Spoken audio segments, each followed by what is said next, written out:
In the glittering yet unforgiving arena of premium television, where every frame is dissected and every performance placed under a microscope, few debuts have sparked as much polarized discourse as Kim Kardashian's venture into scripted drama with All's Fair. This legal thriller, a high-stakes tapestry of courtroom intrigue and personal vendettas, promised to redefine the reality TV icon's oeuvre, thrusting her into the company of luminaries like Glenn Close, Niecy Nash, Naomi Watts and Sarah Paulson. Yet, from the moment the pilot unspooled earlier this month, a torrent of scathing reviews has cascaded from critics' keyboards, lambasting everything from pacing to plausibility. Amid this deluge of disdain, it is Close, the venerable 78-year-old thespian whose career spans over 4 decades of shape-shifting roles, who emerges as Kardashian's most eloquent defender, her voice a clarion call slicing through the noise with unapologetic fervor. Close's endorsement, delivered in the pages of a recent in-depth profile, is no tepid pat on the back but a full-throated proclamation of belief in the project's merits. "I swear to God, I've seen all 9 episodes and it's pretty f***ing good," she avowed, her language laced with the earthy authenticity that has endeared her to generations. She paints All's Fair not as flawless artistry but as a bold, multifaceted gem. It is what it is. It's juicy and outrageous at times and touching.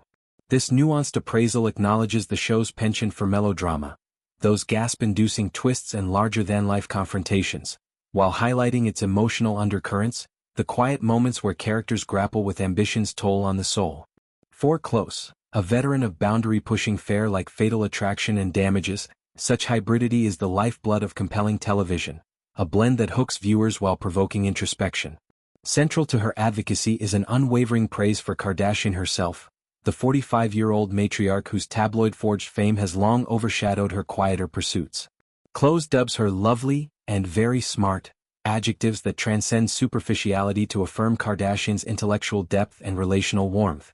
Drawing from their shared time on set, Close recounts vignettes that humanize the star, Kardashian's meticulous stewardship of her children, shuttling between scenes and school runs with the precision of a CEO, her relentless grind toward a law degree, flashcards clutched like talismans during downtime. She was going through working towards her law degree, and near the end she would have flashcards, Close recalls, admiration evident in every syllable. Even as Kardashian confided her decision to shelve active practice. "No, I just want it in my back pocket." Close sees this as emblematic of strategic foresight, a credential wielded not for vanity but as a shield in a world quick to underestimate her. This defense arrives at a pivotal juncture for Kardashian, whose foray into acting has been a lightning rod since her unheralded cameo in American Horror Story. All's Fair, helmed by a roster of award-winning producers, casts her as a tenacious attorney navigating corporate espionage and ethical quagmires, a role that mirrors her real-life navigation of legal battles, from custody disputes to brand litigations. Critics, however, have zeroed in on perceived shortcomings: wooden delivery in tense exchanges, a reliance on her magnetic screen presence over nuanced subtlety. Outlets from Variety to The Hollywood Reporter have piled on, decrying the series as overproduced soap or Kardashian cash grab, their barbs often laced with undertones of skepticism toward her outsider status in elite acting circles. Yet Close, whose own path from Juilliard to iconhood was paved with rejections, dismantles this narrative with surgical empathy. She contextualizes Kardashian's performance within the broader ecosystem of ensemble dynamics, where Nash's comedic timing and Paulson's chameleon-like intensity provide counterpoints that elevate the whole. The show's juicy elements, affairs that unravel alliances, betrayals that echo the firm, are, in Close's view, deliberate choices to democratize drama, making it accessible without dumbing it down. The touching facets, she implies, stem from Kardashian's lived authenticity. Scenes of work-life imbalance resonate because they've been her reality, from juggling SKIMS launches with parenting quadruplets to enduring public scrutiny over every pivot. To fully appreciate Close's stance, one must trace the undercurrents of All's Fair's creation. Conceived during the post-pandemic surge in prestige TV, the series draws from real-world legal scandals, anonymized into a fictional firm where ambition breeds moral ambiguity. Kardashian's involvement wasn't mere vanity casting. Producers courted her for the meta layer she brings, a celebrity whose life has been adjudicated in the court of public opinion, now wielding gavels on screen.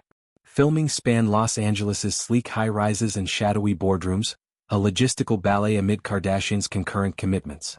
Close, reprising a mentor archetype akin to her The Good Wife stint, found synergy in their off-camera rapport. Late-night script reads punctuated by Kardashian's insights into family law, gleaned from her studies. The backlash, while vocal, isn't monolithic.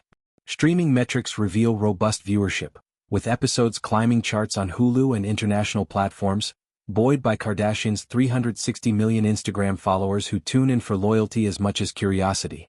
Fan forums buzz with defenses, praising her chemistry with Watts in a pivotal cross-examination scene, where vulnerability cracks her character's armor.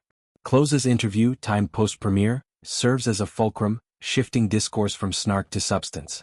By swearing on the episode's quality, she invokes a code of craftsman's honor, reminding detractors that television thrives on risk, not rote perfection.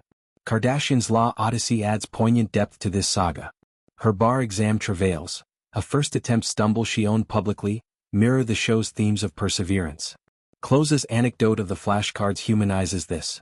Amid 14-hour shoots, Kardashian pored over torts and precedents, her dedication a quiet rebellion against narratives of superficiality. This back-pocket ethos, knowledge as empowerment, not obligation, resonates in an era where women like her redefine success on multifaceted terms. As all's fair hurdles toward its finale, Close's clapback reverberates, challenging the industry to embrace evolution. In a landscape dominated by reboots and safe bets, Kardashian's entry injects vitality, her co-star's endorsement a beacon for unorthodox talents. The series, with its outrageous highs and touching lows, encapsulates entertainment's dual nature. A mirror to our messiest impulses, a salve for shared solitude. Close's faith isn't blind, it's forged in the fires of collaboration, a reminder that true drama blooms where critique meets courage. For Kardashian, this chapter, bolstered by allies like Close, marks not just survival but a stride toward legitimacy, one compelling frame at a time.